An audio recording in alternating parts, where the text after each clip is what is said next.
नमः हरे हराय नमः।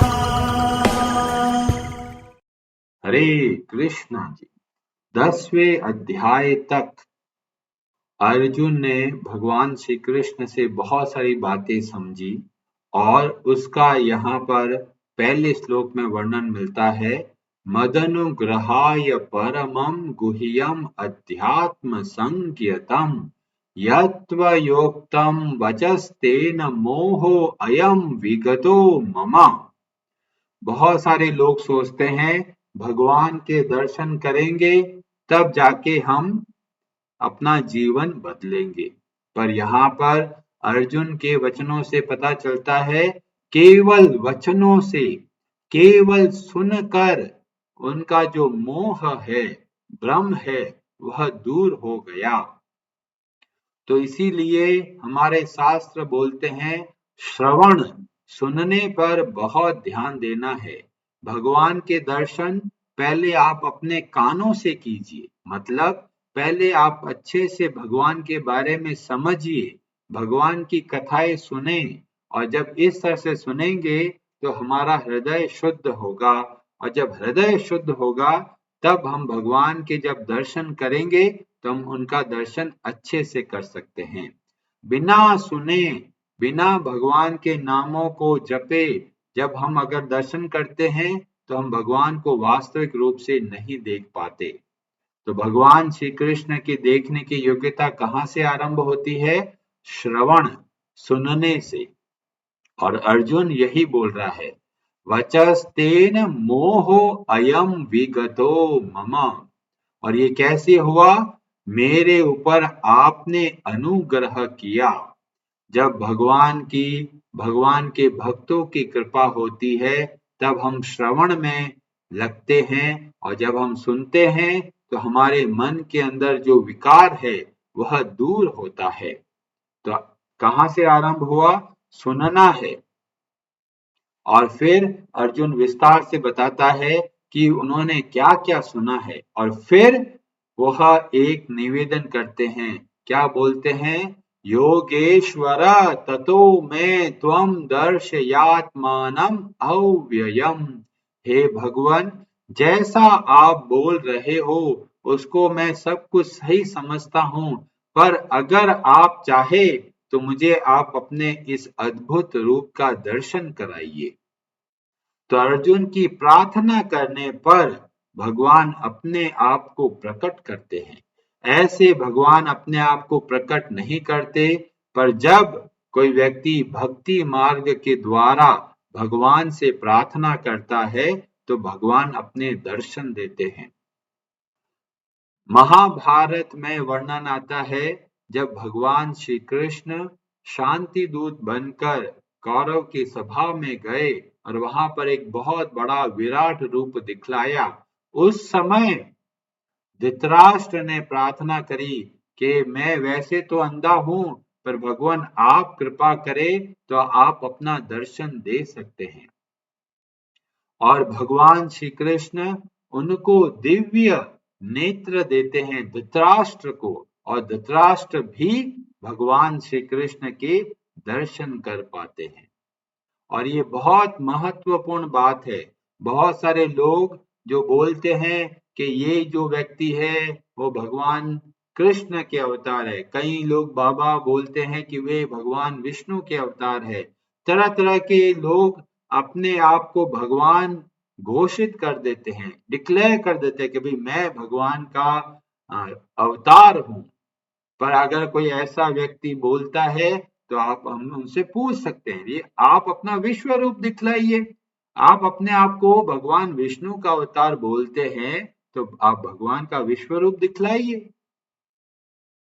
वो लोग बोलेंगे नहीं नहीं, हम केवल अपने भक्तों को दिखाते हैं, किसी और को नहीं दिखाते। अगर कोई ऐसा बोलता है तो आप यह उदाहरण दे सकते हैं कि धृतराष्ट्र को भी भगवान ने अपने विश्व रूप दिखलाया। हमें आप पे भरोसा नहीं है, आप अपना विश्व रूप दिखलाइए। तो वास्तव में अध्याय 11 से जो भी ढोंगी अवतार बोलते हैं अपने आप को, उन सब को हम लोग अलग कर सकते हैं। क्यों? जो विश्व रूप दिखला सकता है वही वास्तव में भगवान का अवतार है। कोई छोटे मोटे जादू टोना करके अपने आप को भगवान घोषित नहीं किया जा सकता। छोटे मोटे तंत्र मंत्र तो सामान्य व्यक्ति भी कर लेता है थोड़ी सिद्धि प्राप्त करके। पर हमें जब किसी व्यक्ति को भगवान का अवतार बोलना है तो हमें अध्याय 11 की दृष्टि से समझना है। और भगवान श्री कृष्ण बोलते हैं, मेरे इतने अद्भुत रूप का तुम दर्शन करो, पर तुम अपने नेत्रों से दर्शन नहीं कर सकते। तो क्या करेंगे? ददामि ते चक्षुः पश्य मे योगम ऐश्वरम। भगवान को देखने के लिए भगवान स्वयं शक्ति प्रदान करते हैं और भगवान अपनी शक्ति के द्वारा अर्जुन को ये योग्यता प्रदान करते हैं कि वे भगवान को देख सके। तो ये भगवान श्री कृष्ण का अद्भुत ऐश्वर्य है कि कौन उनको देख सकता है और कब उनको देख सकता है। हर कोई नहीं देख सकता। बड़े बड़े देवता लोग भी भगवान के दर्शन नहीं कर सकते। जब भगवान कृपा करते हैं तब भगवान अपने आप को प्रकट कर सकते हैं। कई लोग सोचते हैं, अरे हमारे तो जो आंखें हैं वो तो छोटी छोटी चीजें भी नहीं देख सकते, हम भगवान को कैसे देखेंगे? तो हमें भगवान को देखने की जो योग्यता है वह है भक्ति। और ब्रह्म संहिता में बताया गया, प्रेमांजन चोरित भक्ति विलोचनेन। भगवान का रूप बहुत ही दिव्य है, वो हम अपनी आंखों से उनको नहीं देख सकते, पर जब भगवान कृपा करते हैं तो वे शक्ति देते हैं और उस शक्ति के माध्यम से हम अपने इन आंखों के द्वारा भगवान के साक्षात दर्शन कर सकते हैं। और इस तरह से कहकर भगवान ने अपना विश्व रूप दिखलाया, बहुत अद्भुत विश्व रूप। और विश्व रूप को देखकर अर्जुन पहले प्रार्थना करते हैं, क्या देख रहे हैं वो बता रहे हैं। ऐसा नहीं है कि अपने जो बोला हाँ जी मैंने देख लिया। हर एक बात को बहुत विस्तार से अर्जुन बताते हैं कि वो क्या देख रहे हैं। और ये बहुत महत्वपूर्ण है। अर्जुन ने जो देखा वो सारा का सारा यहाँ पे वर्णन किया और हमें पता चलता है इस तरह का यह विश्व रूप है। और जब बहुत तरह का प्रार्थनाएं करते हैं, बहुत तरह से विस्तार से बताते हैं कि भगवान आप कैसे दिख रहे हैं, और फिर साथ में बोलते हैं कि जो बड़े बड़े देवता गण है वे भी आपको देख रहे हैं। तो कहने का मतलब है ये जो विश्व रूप है वो कोई काल्पनिक घटना नहीं है, केवल कल्पना के अपने मन से नहीं बनाया गया। क्यों? क्योंकि बड़े बड़े जो गंधर्व, यक्ष, असुर, सिद्ध और संघा, बड़े बड़े देवता लोग भी देख रहे हैं। और कैसे देख रहे हैं? विस्मिता, मतलब बहुत आश्चर्य से देख रहे हैं। अरे ये कौन विश्व रूप, ये कैसा अद्भुत रूप वाले कोई व्यक्ति आ गए हैं। तो जब विश्व में आश्चर्य से देख रहे हैं तो पता चलता है कि देवता लोग भी ऐसे दर्शन नहीं कर पाते। अर्जुन की वजह से बड़े बड़े देवताओं को, बड़े बड़े सिद्ध पुरुषों को इन भगवान श्री कृष्ण का ये अद्भुत विश्व रूप देखने को मिला। और जब विश्व रूप देखते देखते अचानक अर्जुन का भाव बदल रहा है और उनको एक बहुत भयानक दिख रहा है। ऐसा लग रहा है बहुत सारे ये जो भीष्म है, द्रोण है, कर्ण है, ये सब के सब भगवान के मुखों में प्रवेश कर रहे हैं और उनके योद्धा भी उनके मुखों में प्रवेश कर रहे हैं। और बहुत भयानक दिख रहा है, जैसे मुंह से अग्नि निकल रही है। बड़े बड़े योद्धा भगवान के मुखों में प्रवेश करके विलीन हो जा रहे हैं। और इस भयानक रूप को अर्जुन ने सोचा नहीं था और इसलिए वे भयभीत होने लगते हैं। और बहुत सुंदर तरीके से अर्जुन दो उदाहरण देते हैं, जैसे नदी समुद्र की ओर जाती है ऐसे ही ये सब बड़े बड़े योद्धा आपके मुखों में प्रवेश कर रहे हैं। और दूसरा उदाहरण देते हैं, जैसे पतंग, जैसे कि कीड़े जो अग्नि में प्रवेश कर जाते हैं, इस तरह से भी लोग आपके मुखों में प्रवेश कर रहे हैं। इन दो उदाहरणों से पता चलता है कि भक्त भी अपने प्राणों का त्याग करते हैं और जो भगवान की भक्ति नहीं करते वे भी अपने प्राणों का त्याग करते हैं, पर दोनों में बहुत भारी अंतर है। नदी समुद्र से मिलती है, ऐसे ही भक्त भगवान से मिलते हैं।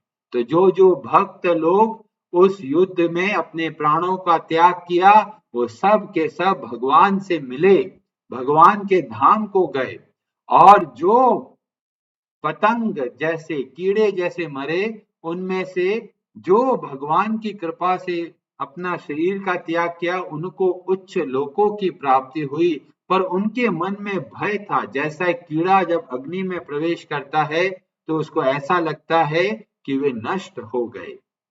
तो जब एक भक्त अपने प्राणों का त्याग करता है, उनको किसी प्रकार का भय नहीं होता, क्योंकि उनको पता है कि वे कहाँ जा रहे हैं। और जो भक्त नहीं होते, उनको बहुत भय लगता है, बहुत डर लगता है कि पता नहीं अब कहाँ जाने वाले हैं। और यह सब बोलकर अर्जुन पूछता है, हे भगवान, आप कौन हैं? जिस रूप का मैं सोच रहा था वैसे तो आप दिख ही नहीं रहे।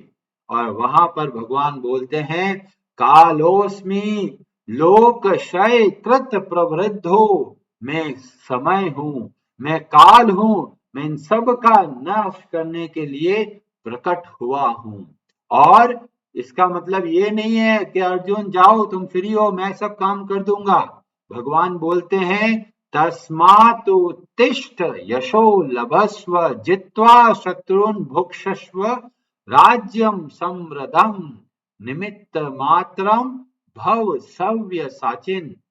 हे अर्जुन, तुम्हें अपना कर्तव्य कर्म अच्छे से करना है, और ऐसा क्षत्रिय तुम्हारा दायित्व है कि धर्म की रक्षा करना, और धर्म की रक्षा के लिए जो आवश्यक कदम है वह उठाना।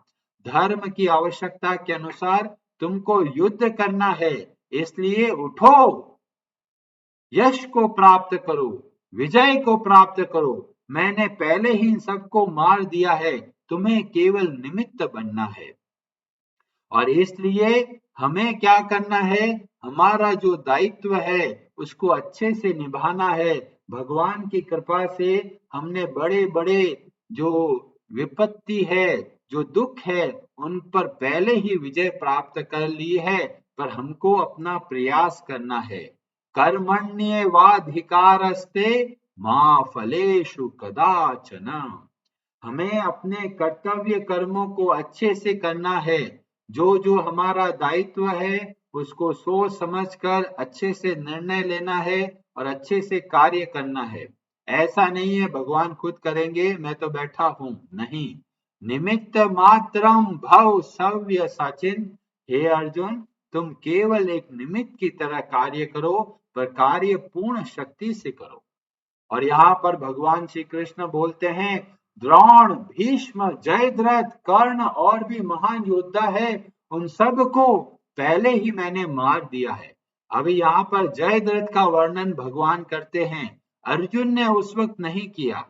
कब? जब पहले श्लोक में बोला कि द्रोण और सूत पुत्र और भीष्म ये सब आपके मुखों में प्रवेश कर रहे हैं, तो उस समय अर्जुन को लगा नहीं जयद्रथ जैसा कोई बड़ा योद्धा होगा। पर भगवान याद दिला रहे हैं कि भविष्य में जयद्रथ जैसा एक बड़ा योद्धा होगा, जिसको युद्ध में परास्त करना बहुत कठिन होगा। और इस तरह से भगवान ने क्या किया, समय काल रूप में अपना भविष्य में क्या होने वाला है वह भी दिखाया। और इसलिए ये जो विश्व रूप अर्जुन ने देखा वो बहुत अद्भुत, और इससे पहले और किसी ने नहीं देखा, क्योंकि इसमें जो वर्णन मिलता है भविष्य की घटनाओं को लेकर भी। और उसके बाद में अर्जुन फिर भगवान को प्रार्थना करता है और बोलते हैं, भगवान आपका ऐसा रूप है कि जो देवता लोग हैं वो तो बहुत प्रसन्न हो रहे हैं, पर जो दानव लोग हैं वो डर के भाग रहे हैं। तो जो भगवान की भक्ति नहीं करते उनके अंदर ही भय उत्पन्न होता है और इसलिए जब हम भगवान की भक्ति करते हैं तब हमारा भय खत्म होने लगता है। धीमे धीमे जो भी डर जिससे लगता है और हमें लगने लगता है कि हमारे भगवान हमारे साथ है तो हमें किस बात का डर, हमें किस बात की चिंता। और अर्जुन फिर बहुत प्रेम से भगवान की स्तुति करते हैं और भगवान से प्रार्थना करते हैं, क्षमा याचना करते हैं कि भगवान आप इतने उत्तम और मैंने आपको न जाने क्या क्या बोला, एक सामान्य मित्र की तरह मैंने आपसे इतना हंसी मजाक किया, आप मेरा क्षमा कीजिए मेरे सारे ऐसे अपराधों को। और इस तरह से अर्जुन प्रार्थना करता है, भगवान से क्षमा की याचना करते हैं और उसके बाद में जो वर्णन होता है उसका हम लोग डिस्कशन कल करेंगे। हरे कृष्णा जी। हरे हराये नमः।